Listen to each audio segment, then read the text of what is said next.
From the Subaru of Gwinnett studio, this is Injury Insider with Derek Hayes. Injured in Georgia? Make the right call to the law office of Derek M. Hayes at 404-777-HURT. Injury Insider is presented by Status Home Design, your one-stop shop for all your home and gift needs. Hello and welcome to Injury Insider with Derek Hayes on Business RadioX. We are broadcasting live from the Subaru of Gwinnett studio in the Sonesta Gwinnett Place Atlanta Hotel. This show will answer legal questions and debunk personal injury myths with insight and expertise. For nearly 25 years, Derek Hayes has exclusively represented injured parties in Georgia. Now, he'd like to put that knowledge to work for you. My name is Lita Brooks, and it's my pleasure to introduce the star of the show, Derek Hayes. Good afternoon, Derek. Good afternoon, Lita. Good to see you again. Thank you. You always as well.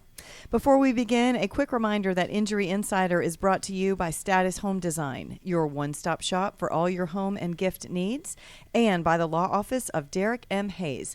Injured in Georgia? Make the right call to the law office of Derek M. Hayes at 404-777-HURT.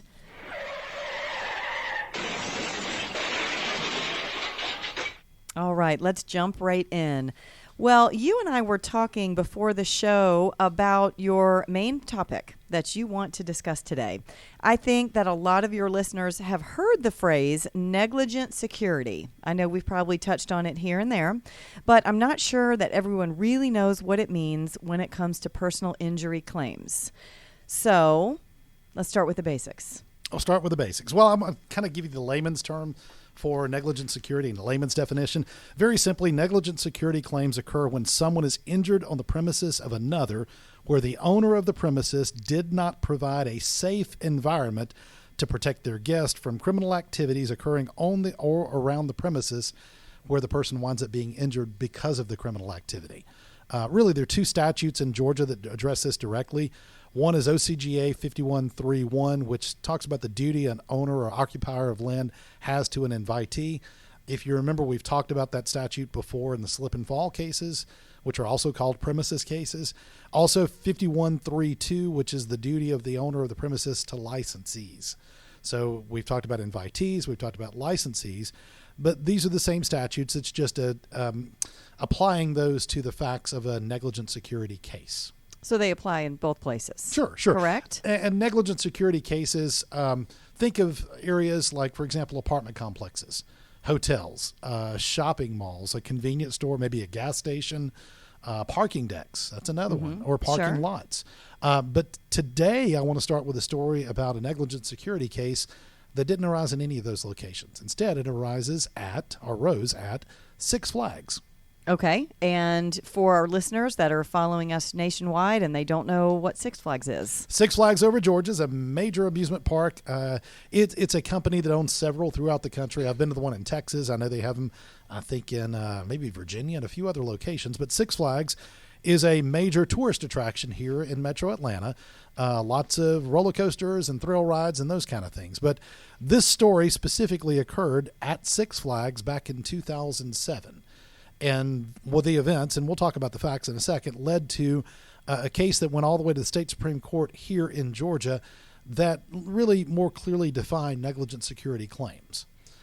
So to give you some facts about this, and this may be a case that when I start talking about it, you remember some of this from the news, because it was not only on the news here in Metro Atlanta, but it actually made national news because of what happened. But again, back in 2007, a 19-year-old kid named Joshua Martin went to Six Flags for the day with a couple of his buddies. One was his brother, another was just a friend. They'd gone to celebrate the fact that one of them had gotten into college. They had spent the entire day, about 9 o'clock around closing. They were deciding it was time to leave. They had ridden the bus there that day. So as the park closed, they decided to walk across to a nearby hotel to use the restroom, and then they stood at the bus station. In fact, I think Joshua himself jumped up on a little retention wall there that is by the bus stop just to simply wait for the bus to come. Now, this is interesting because the bus stop itself is not inside the confines of the Six Flags amusement park or their parking lot. It's simply an adjacent area where the bus stop is located. So as they waited there, about 200 feet away from the actual property line of Six Flags, a group of around 40, estimated to be about 40 people, approached them without any provocation whatsoever, and one of them began to severely beat Joshua with brass knuckles. Oh my gosh. Yeah, the kid's just This waiting is on the bus. terrible. Yeah. And ultimately, those injuries led to permanent brain damage. Oh, so he was severely he was just injured. standing there waiting on the bus. Yeah, just waiting on the bus. He'd spent the day with his buddies, again, celebrating Poor the fact that a friend had kid. gotten into college. Yeah. And as he's sitting waiting for the bus, this group approached them, and the attack occurred. And as I said, he wound up with brain damage. Again, I've stressed this, and I want to stress it again. The actual physical attack occurred at the bus stop, but not on the property owned by Six Flags, owned or operated, or any legal responsibility, so to speak, to the bus stop itself. But there's a lot more to the story, a lot more to what led to this. So in discovery and in interviews and talking to those folks at the scene, and even the police investigation itself, it was later discovered that the group of attackers had been harassing and threatening multiple people there, multiple patrons within the park the entire day. Just randomly walking up to people, trying to instigate fights and creating problems. And the group had actually grown over the entire day from a few people to the estimated about 40 that wound up attacking Joshua that evening, Wow. closing time. So Six Flags security had been told about these kids that were walking around. They were young. I say young.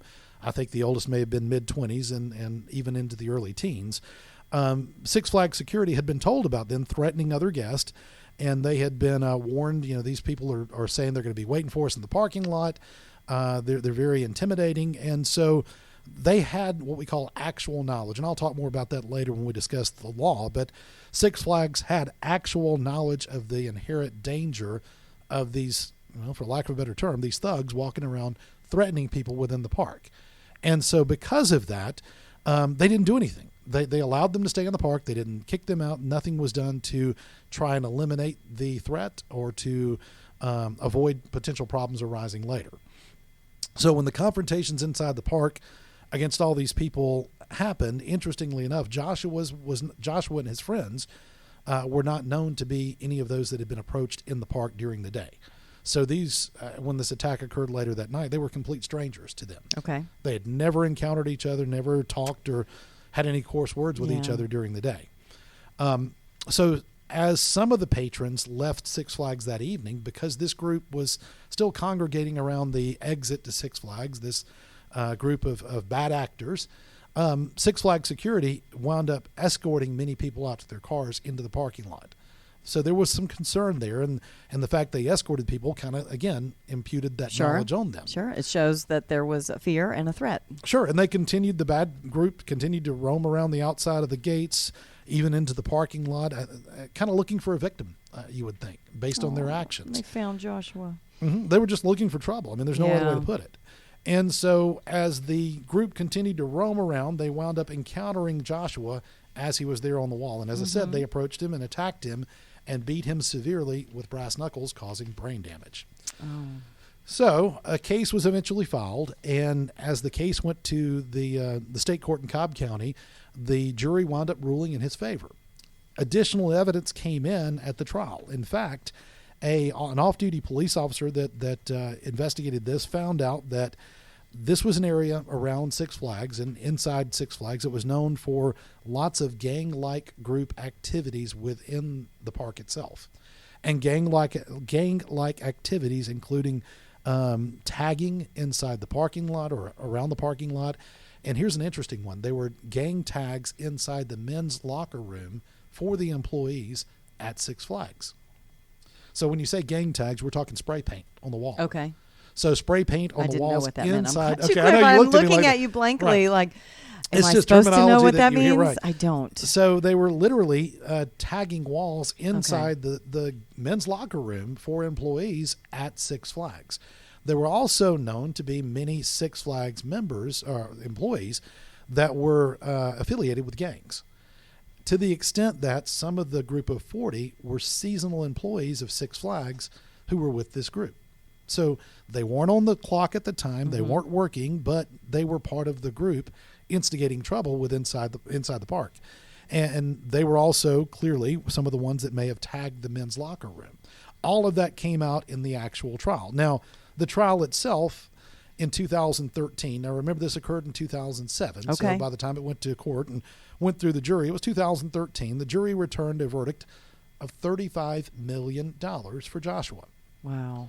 Now, in prior podcasts, we've talked about apportionment of the damages. And we have, in Georgia, kind of a modified way to do that. And the jury determined that Six Flags was 92% at fault for the attack because they had notice, actual knowledge, because the security had been told about this group. They had implied knowledge because they knew there were gang tags, or should have known with reasonable inspection there were gang tags inside the locker room. There was known gang activities for employees that worked there at the time. So the knowledge factor was there for Six Flags, and they did nothing. So ultimately, it was $35 million. As I said, 92% of that, which is about $32.2 million, was assessed against Six Flags. The remaining amount of the verdict was against the individuals. And there were 4 that were really the aggressors, the attackers, that were named defendants in the lawsuit. Now, that case wound up going to the Court of Appeals, and the Court of Appeals reversed part of it and sustained part of it, but eventually it made its way all the way to the state Supreme Court.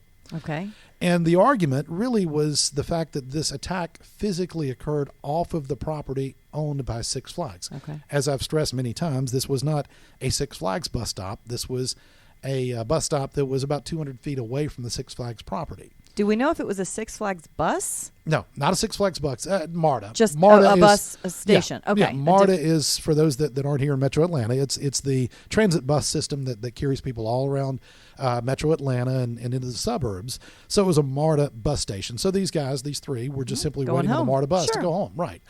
And the reason why, even though this did not occur on the physical property of Six Flags, the reason why Six Flags was held liable is because the knowledge that was not only imputed knowledge, but factual, actual knowledge of the bad actors, and they escorted people to the parking lot. They knew trouble was brewing.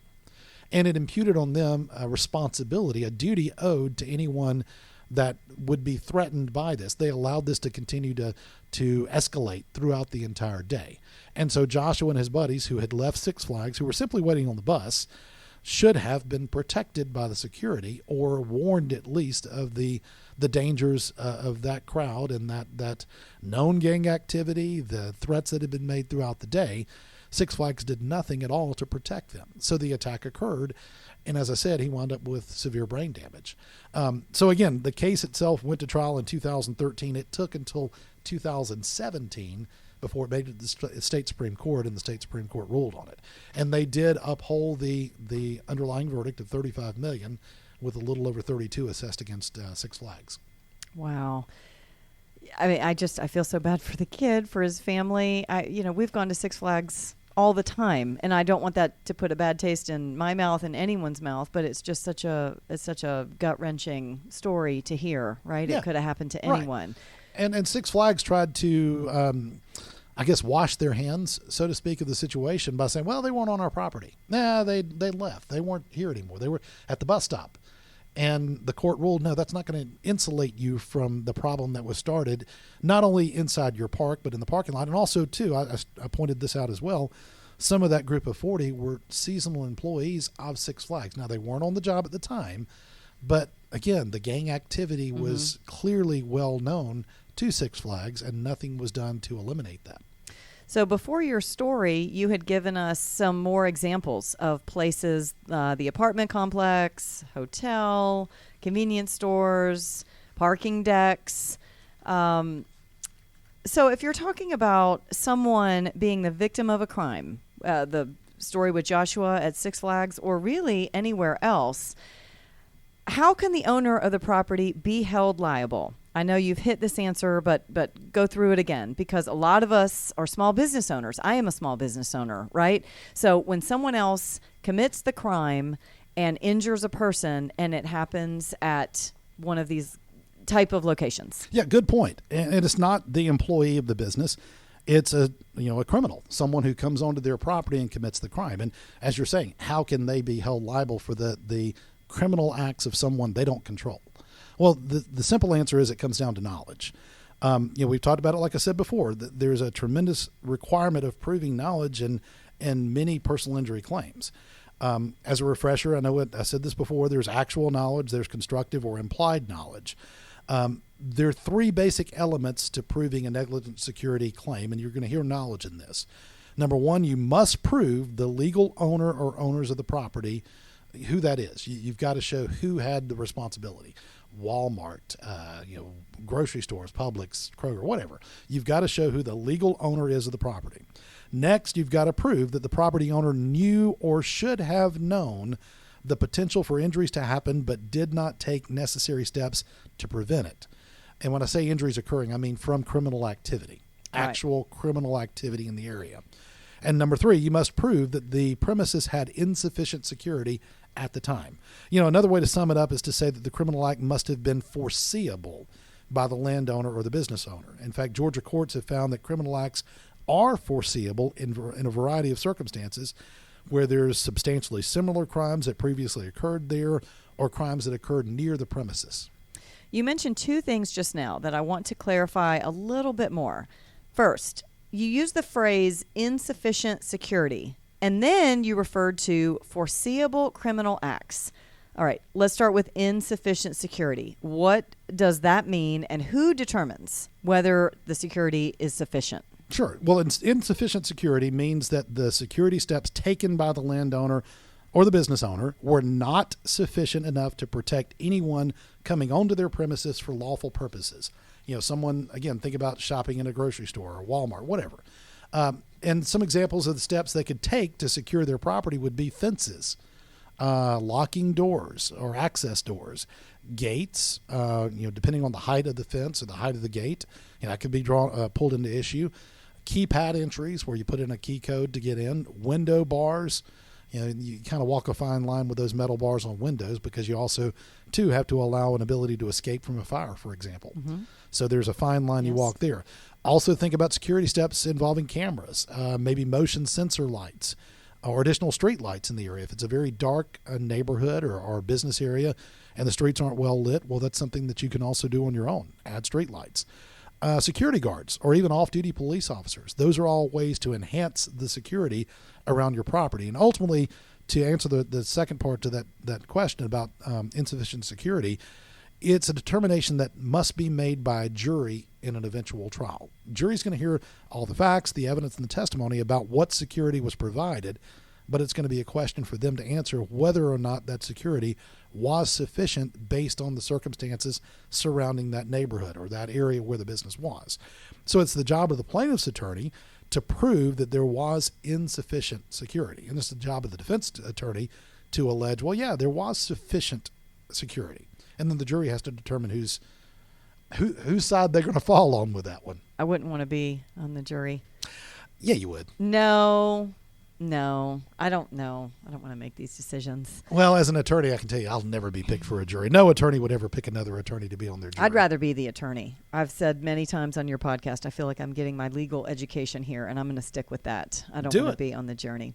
All right, let's go to the part two of that question. Now define what you mean by foreseeable criminal acts. How do you prove that something is foreseeable? Okay. Well, foreseeability is defined very simply as something that is reasonably anticipated.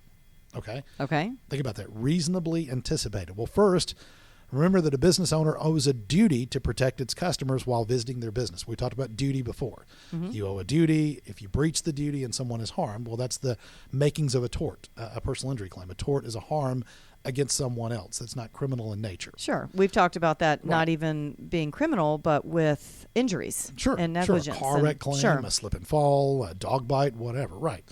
So a plaintiff must prove that the business owner or property owner has reason to anticipate that criminal activity may their premises. Again, reasonably anticipated. That's foreseeability. If you can prove that they knew or should have known, and we're bringing knowledge back into this, knew or should have known about the existence of criminal activity around their business, around their property, then they are required to exercise, and I'm going to put this in quotes, ordinary care to guard against injury from the danger. So what qualifies as ordinary care is really kind of a question as well that a jury has to answer, like we talked about with insufficient security. If the jury determines that the business or property owner did not do enough to show ordinary care, then they can find that there was a breach of the duty to protect their customers from that criminal activity that led to them being injured. Whether it's a gunshot or brass knuckles, unfortunately, like Joshua had to deal with, or any other kind of danger. You think about carjackings. Unfortunately, lots of injuries occur with that. So what would some foreseeable considerations look like? Good question.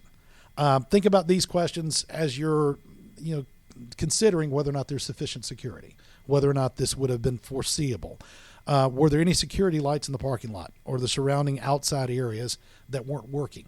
The lights were there, light poles there, but it's not working, and nobody's done anything to fix it. And if you go through discovery in a lawsuit and you find that those lights have been out for 6 months, well, why haven't they changed it? That's potentially not ordinary care and opens the door to negligent security.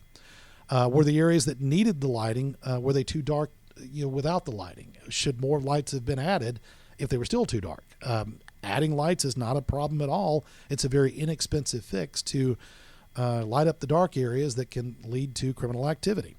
Were there any areas in the parking lot or the surrounding areas that would provide cover for a criminal to hide? Bushes that are overgrown, garbage that's piled up. You think about apartment complexes, old furniture that people will throw away, old cars that wind up in parking lots, or kind of debris that collects around businesses or buildings that are allowing someone to hide, to jump out and carjack or attack. Yeah, I'm thinking gates, Yeah. different things like that. Are they operable? Exactly. Security gates, Yeah. right. Are they wide open? Think about gates that are electronic gates that you go in an apartment complex or some neighborhoods.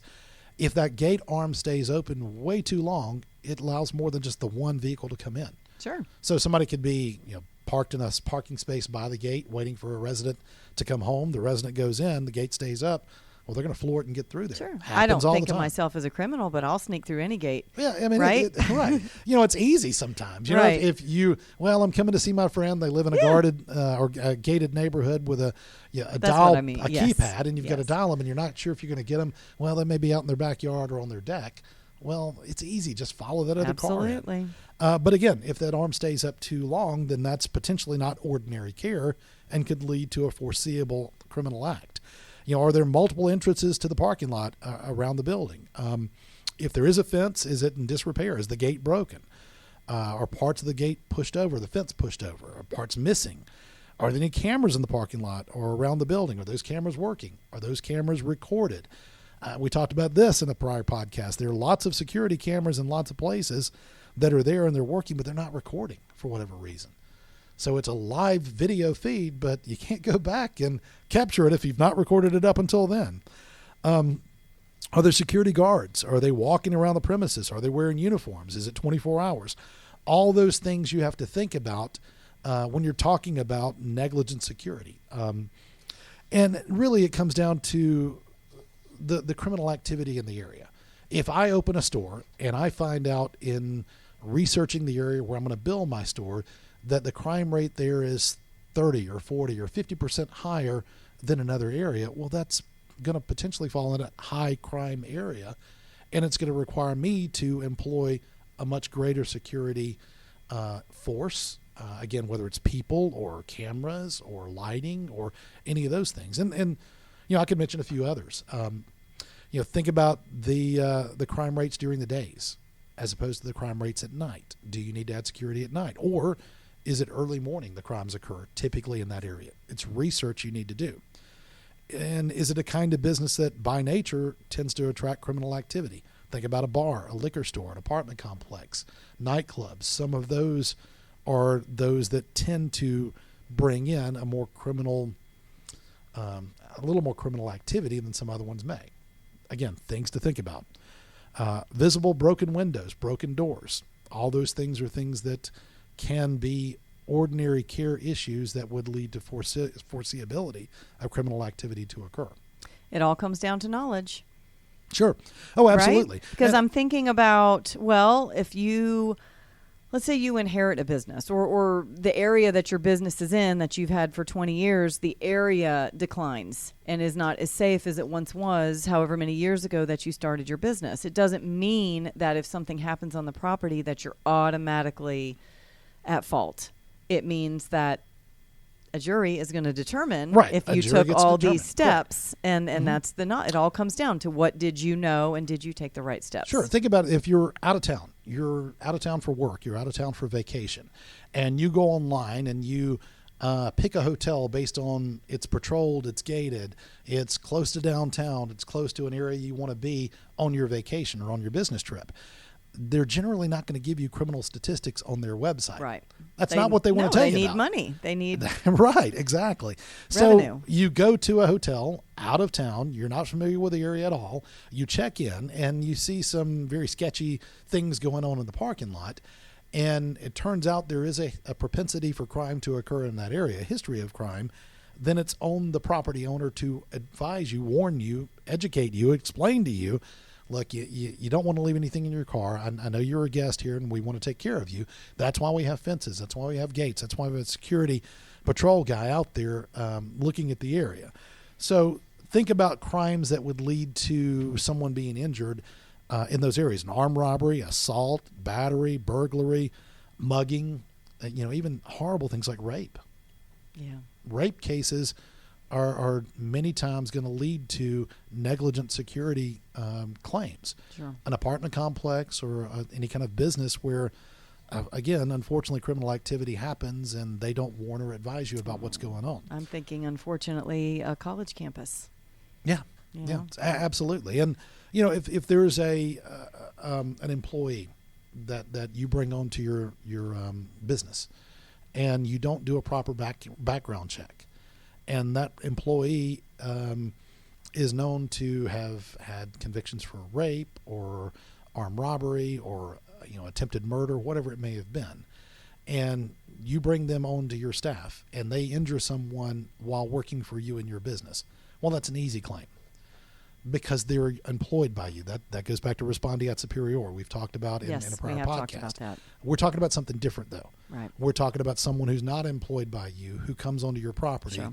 and you knew or should have known about the inherent danger of them being there. So Georgia courts have also talked about foreseeability in two different ways. There's what we call substantially similar crimes. In other words, crimes that have previously occurred at or near or around that premises that, again, helps to lead to that knowledge element. They knew or should have known because substantially similar crimes have occurred there on a regular basis. The other one that Georgia courts talk about is a volatile situation. Now I'm going to put you on the spot. Do you know what that means? What would you consider to be a volatile situation in a negligent security case?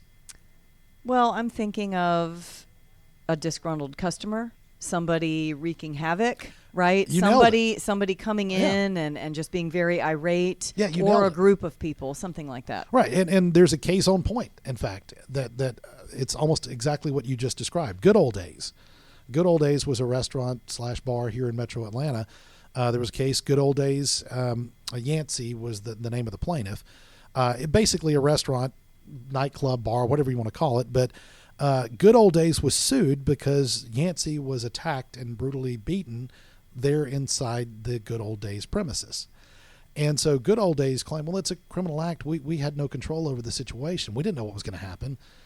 But in evidence and testimony, it came out that other people, including employees, had heard this aggressor, the attacker, yelling at the other patron,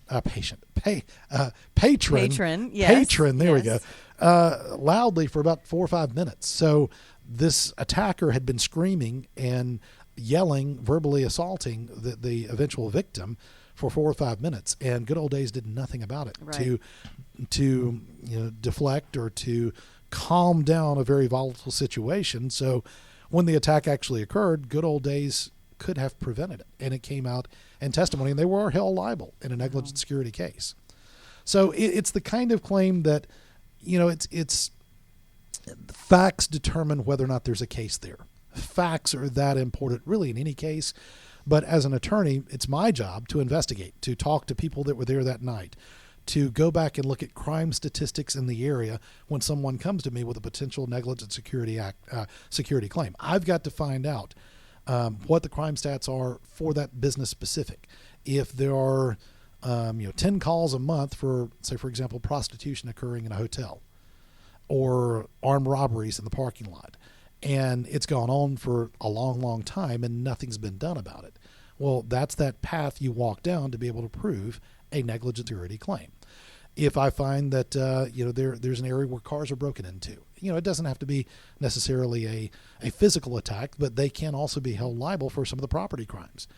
If it's an area where they require you to valet park, and the valet company is owned by the same business, and an attack occurs as you're getting out of your car, waiting for your car to come back to go home.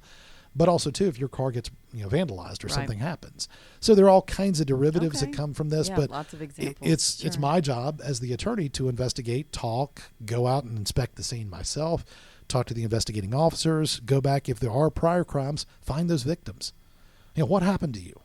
Did the staff at this hotel know about your attack? Did you ever talk to them about it? And if I can find a course of behavior that leads to the knowledge, leads to the foreseeability, also shows there was not ordinary care, or if they never took steps after someone was brutally raped at a business, they never took steps to add security or lighting or do anything to protect people in the future, then again, that opens the door for me to be able to pursue a very effective claim against them. Well, I know we normally go with questions that our listeners have brought to the show. And this show was prompted, and I know we're not going to get into the details of it at all, but I know that this was prompted by something, right? So my point is leading in that all this is being responded to. Send your questions in to Derek, and he's going to, right now I'm going to turn it over to you so you can tell your listeners where, if it's a potential case, which a question turned into one, which is it's an unfortunate situation, but it's good, right? You're helping this person. So again, anything under the sun. If you want to ask Derek, if it's something you want us to cover in a podcast, if you have a question about negligent security, feel free. We will cover it in the show. So Derek, I'm going to turn it over to you to tell our listeners where they can go to contact you. Yeah, and one final point on this as we go to how to reach out to me. Negligent security, like most every other personal injury claims, it's imperative that you reach out immediately. Evidence disappears, people disappear, meaning that you're not going to know names, you're not going to be able to find them, they may move.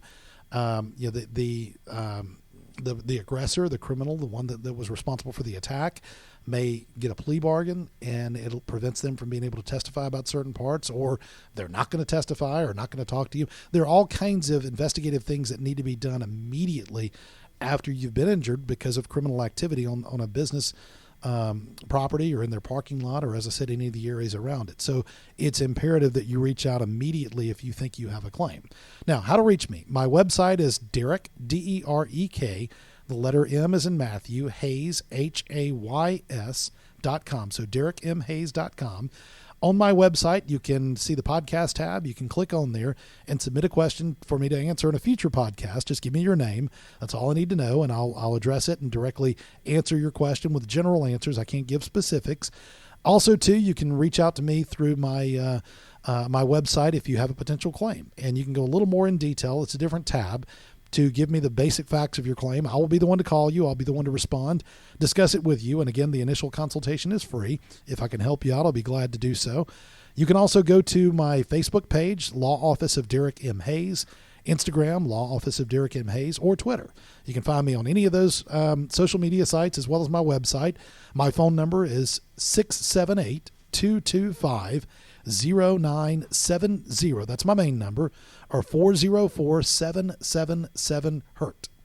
Well, Derek, I know I speak on behalf of all of our listeners when I say thank you so much for your time and your expertise in doing this podcast. I know every show that you do, I learn a tremendous amount of all beneficial, useful information. So thank you. And keep them going. And for you listeners, again, submit your questions, and we will cover. There's lots more that we're going to dig into. Absolutely. Right? Absolutely. All right. Thank you so much for joining us on Injury Insider with Derek Hayes, presented by Status Home Design and the Law Office of Derek M. Hayes.